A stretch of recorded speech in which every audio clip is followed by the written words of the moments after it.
ક્ષત્રિય સમાજમાં સતત વધી રહ્યો છે વિવાદ। અમદાવાદમાં મળેલા સંમેલનથી વિવાદ વકર્યાની અહેવાલ સામે આવી રહ્યા છે। હવે 22મી ડિસેમ્બરે વધુ એક સંમેલન યોજાવાની તૈયારી છે। સંમેલનમાં કરણી સેનાની વિવિધ પાંખો, સમાજના આગેવાનો તેમજ રાજકીય આગેવાનો પણ આ કાર્યક્રમમાં સહભાગી થઈ શકે। અન્ય રાજ્યમાંથી ક્ષત્રિય આગેવાનો સંમેલનમાં હાજરી આપે તેવા પણ પ્રયાસો થશે। મહત્વનું છે કે અમદાવાદમાં 20મી સપ્ટેમ્બરે ક્ષત્રિયોનું સંમેલન થયું હતું, જેમાં ક્ષત્રિય શક્તિ અસ્મિતા મંચની રચના કરવામાં આવી હતી। ભાવનગરના રાજવી વિજયરાજસિંહ ગોહિલની પ્રમુખ તરીકે વરણી કરવામાં આવી હતી, જે બાદ પીટી જાડેજાએ પણ તેમના પર સવાલ ઉઠાવ્યા હતા।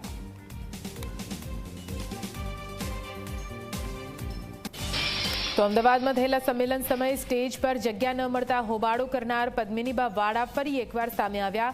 તેમણે આ સંમેલન પર પ્રહાર કર્યા છે। પદ્મિનીબાએ કહ્યું કે આ સંમેલનનો રાજકીય એજન્ડા લાગે છે। અલગ અલગ મંચ બનાવી સમાજના ભાગ પાડવામાં આવી રહ્યા છે। રાજવી પરિવારો આવકારીએ છીએ, અમે એવું નથી કહેતા। રાજવી પરિવારોને બિરદાવીએ છીએ, પણ જ્યારે આંદોલન હતું ત્યારે 224 રજવાડામાંથી 1 કે 2 રજવાડા બહાર આવ્યા હતા, તો ત્યારે આ લોકો ક્યાં હતા? એ પણ કઈ વાંધો નથી। હવે સમાજ એકતાની વાત છે, તો અમે જે અમારું સંમેલન કરશું ત્યાં અમારા માટે બધાય આવકાર્ય છે। અને બીજી વાત કે જે પણ એ મંચ ઉપર અમારા રાજા સાહેબ એવા કૃષ્ણદેવસિંહજી, એમના દીકરાને રાજવી સાહેબને જે પ્રમુખ પદ આપ્યું, તો એ ક્યાંક ને ક્યાંક જોવા જઈએ ને તો એક મારે ન બોલાય, આ બધા વડીલો છે, પણ એમને હું નથી કહેતા જેમનું આયોજન હતું જે આ બધું કરવાનું, તો એ રાજા જ છે। રાજાને પ્રમુખ પદ કોને કોઈ દિવસ કઈ સાંભળ્યું? આ ઉલટાનું એક સ્ટેજ લેવલ નીચે લઈ આવ્યા રજવાડાનું। એ રજવાડા છે, એ સ્ટેટ લેવલે છે, એમને હોદ્દા ન હોય, બરાબર, એમને મંચ ઉપર બેસાડવાના હોય, એનું અમારે એમની પાસેથી સલાહ સૂચનો લેવાના હોય, નહીં કે અમને એને હોદ્દા બનાવીને જાહેર જીવનમાં અમે લઈ આવવાના ન હોય। આ લોકોને કઈ ખબર પડતી નથી, વધારે પડતા ભણેલા અથવા તો ગણેલા નથી એવું લાગે છે। ત્યારે કઈ એવું સમાજનું કઈ સમાજને લાભ થાય એવા કોઈ અહીંયા પોઈન્ટ જ નતા। સામાજિક મંચ હતો તો આવું તો બધાય ભાઈ તમે સલાહ આપી દો, હું સલાહ આપું કે ભાઈ બધા શિક્ષણ તરીકે આગળ આવો, આમ કરો તેમ કરો, પણ હું શું 20 વિદ્યાર્થીઓની હું ફી ભરી શકું છું? ઈ આપણે અહીંયા જાહેરાત કરી હોય, નબળો વર્ગ છે એને સમૃદ્ધ કેમ બનાવવો, આર્થિક રીતે આપણે આગળ કેમ લઈ આવો, કે નબળાને નબળા જ રાખવાના, બરાબર? તો આ બધા એજન્ડા હતા કે એ કંઈક કામના હતા કે લેડીસોને આજની 21મી સદીમાં લેડીસો પણ ભણી ગયેલી દીકરીઓ, એજ્યુકેટેડ થઈને દીકરીઓ પણ આગળ આવે। ઘૂંઘટનો ટાઈમ છે, મર્યાદામાં રહી અને અમારા ક્ષત્રિયોને મર્યાદામાં રહીને પગભર થવાનું છે। અને હું એમ નથી કહેતી કે આમ કે તેમ, પણ અન્યાય હોય અહીંયા કોઈ પણ બેનું દીકરીઓ પણ બોલી શકે છે, એટલે એ બધું હોવું કંઈક થયું હોત એવું તો કઈ ત્યાં એજન્ડા જ નહોતો। જી,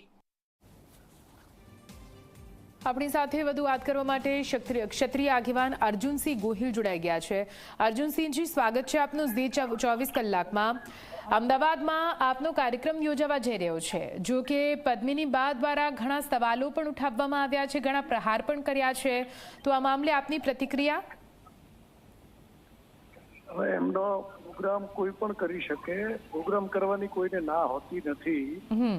સામાજિક એકતા માટેનો કાર્યક્રમ કોઈ પણ સામાજિક રીતે વ્યક્તિ કરતું હશે તો 100% લોકોને રસ હશે તો આવશે અને એમાં જોડાશે, આગળ વધશે, ને એમાં કોઈ ચિંતાને કોઈ સ્થાન નથી, કોઈને મહત્વ આપવાનું અથવા મહત્વ ઘટાડવાનું કોઈ સ્થાન નથી।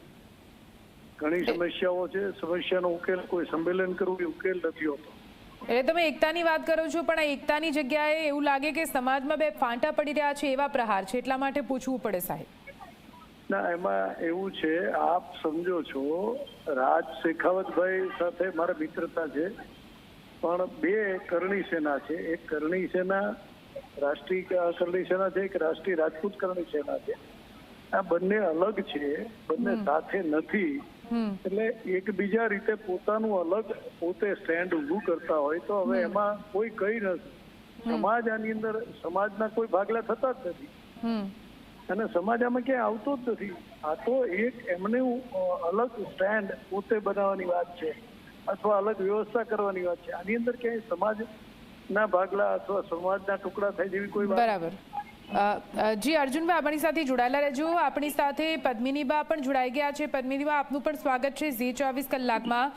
જે રીતે 22મી તારીખે આ સંમેલન યોજાવા જઈ રહ્યું છે, પણ આ સંમેલનને લઈને આપણે ઘણા એવા વાંધા તમે વ્યક્ત કર્યા છે. તમે કીધું કે સમાજના ભાગલા પાડવામાં આવી રહ્યા છે. અર્જુનસિંહ ગોહિલ પણ આપણી સાથે જોડાયેલા છે. એમનું કહેવું છે કે સમાજની તો અહીંયા વાત જ નથી. જી, આપણે જે અમારું જે સંમેલન છે એ આખા સમાજનું છે અને એમાં કોઈ ભાગલા પાડવાની વાત નથી. પણ જે આની પહેલા જે સંમેલન થયું હતું એમાં મેં એટલે વિરોધ દર્શાવ્યો હતો કે ભાઈ સામાજિક સંમેલન હતું જ, સંકલન સમિતિ હતું જ, બરાબર છે. તો પછી બીજું સંમેલન સામાજિક સંકલન સમિતિના જ 5 સભ્યો સામાજિક નામ દઈ અને રાજકારણે રોટલા શેકે એ વસ્તુ ખોટી છે. અને જે કરણી સેનાની વાત છે તો કરણી સેનામાં તો બધા જ ને આમંત્રણ આપવામાં આવશે. અને આ જે સંમેલન હતું એમાં કોઈને ઇન્વિટેશન આપવામાં આવ્યું નહોતું. તો સમાજનું સંમેલન કઈ રીતે, સમાજ એકતા કઈ રીતે? અને હવે જે કરણી સેના, દરેક કરણી સેના આમાં અને દરેક સમાજની સંસ્થા, નાનામાં નાની સંસ્થા અને મોટામાં મોટી સંસ્થા, આમાં રાજકારણીઓ ભાઈઓ, પછી આપણે રજવાડાઓ, દરેક આ સમાજનું સંમેલન છે. કોઈ કરણી સેનાનું સંમેલન નથી. અમે જે સંમેલન કરવા જઈ રહ્યા છીએ એ દરેક આખા સમાજનું સંમેલન. પદ્મિનીબા, વાંધો ક્યાં છે? વાંધો ક્યાં, સવાલ ક્યાં ઉઠે છે? સવાલ તો બસ જે અમે જે સવાલ ઉઠાવ્યા હતા, મારો જે પર્સનલી સવાલ હતો એ પણ બધાએ જોયો, બરાબર છે, કે જે બેન દીકરી જે સમાજ માટે આટલી લડે છે એને ખોટી ચિતરવામાં આવે છે. અને મારા એકનો પ્રશ્ન નતો, આપ લોકો દુનિયા જોઈ રહ્યા છો કે જે ક્રાંતિકારી રીતે સાચી રીતે લડે છે એને સાઇડલાઇન કરી અને આ લોકો પોતાનો એક મંચ ખોટો ઉભો કરી અને અમે જ સમાજ માટે આમ કરી રહ્યા છીએ એવું સાબિત કરવા માંગે. ઠીક, પદ્મિનીબા, અર્જુનસિંહજી પણ આપણી સાથે જોડાયેલા છે. ગોહિલ સાહેબ, આપે સાંભળ્યા પદ્મિનીબાનું એમનું કહેવું છે કે એમના જેવા ઘણા એવા મહિલા છે જે ભણી ગણીને સમાજ માટે કંઈક કરી રહ્યા છે પણ એમને ગણતા નથી, એમને અવગણો છો તમે લોકો. સમાજમાં એવું કોઈ દિવસ કરી ન શકાય. આપ પણ અભ્યાસુ છો, બુદ્ધિમત્તા વાળા છો. આપ કોઈને પણ હું ઇગ્નોર ન કરી શકું. સમાજની કોઈ પણ આગળ આવતી દીકરી હોય, બેન હોય અથવા માતા હોય તો એમને એમને સન્માન આપવું જ પડે. એમને ખુબલા ભરીને સન્માન આપવાની વાત છે. દીકરીઓ, ક્ષત્રિયની દીકરી અત્યાર સુધી અન્ય કામોમાં જોડાતી ન હતી, અભ્યાસ માટે પણ ઊંચી હતી. હવે દીકરીઓ ખૂબ આગળ વધી છે, ખૂબ અભ્યાસ પણ કરે છે, સારી કક્ષાએ પણ છે. હું ભાવનગરના જ એક મેજર અમારા દીકરીબા છે, એક આઈટીમાં ખૂબ મોટું કામ કરી રહ્યા છે દીકરીબા. વિદેશોમાં પણ દીકરીબાઓ અમારા ખૂબ મોટા આઈટી થી માંડીને ડોક્ટરેટમાં પણ દીકરીબાઓ છે. તો હું માનું ત્યાં સુધી અમે ક્યાંય એવું નથી ઈચ્છતા કોઈ પણ દીકરીનું સન્માન ગવાય. દીકરીઓને હંમેશા સન્માન મળવું જોઈએ. માતૃવાત્સલ્ય અમે છીએ. ક્ષત્રિયો કોઈ પણ દીકરી, ગાય અને લોકો માટે હંમેશા પોતાની જાન ગવાયેલી કોમ છીએ. એટલે આવી વાતો કરવી પણ હું મારી માટે હું ગેરવ્યાજબી કરું છું.